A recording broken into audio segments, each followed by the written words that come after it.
It's like all these characters, it's all backstory kind of tensions and frictions.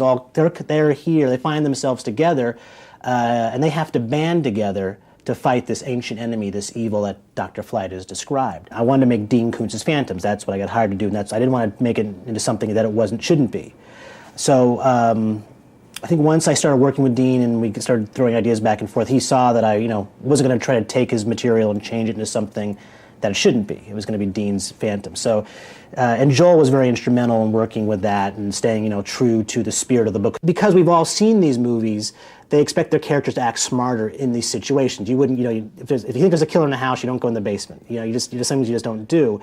And Phantoms exhibits a lot of that kind of, audiences want in terms of a smart characters and making the decisions that they would do, that the audience would do if they were in that same situation. So I'd say that's another element as to why, hopefully, in the past couple of years, you're seeing these kind of smarter, quote, smarter thrillers or horror movies, and I think Phantom's another example of that. The book, like the movie, hopefully, it has a great concept. These two sisters come back to a town and everyone's missing. So it has like a great hook. For like the first 10 pages, you're hooked into the book. So yeah, cinematically, it was all right there and sort of laid itself out. So no, I was very excited. When I read the book, I was really excited about being involved in the project. Phantoms is a multi-genre piece. It's not just a horror film, it's a science fiction film, it's a thriller. It's a mystery, it's a really good mystery. And the way the film has been cast, I think, is a very interesting dynamic. You have, on one hand, you have Peter O'Toole, distinguished British actor, accolades, and he's his legend really in his own time.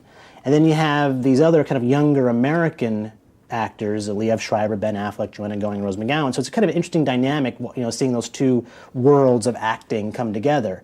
They all brought, something specific to each of their parts. It's characters who could be traditionally kind of, one note, one-dimensional, become something else, become much more interesting.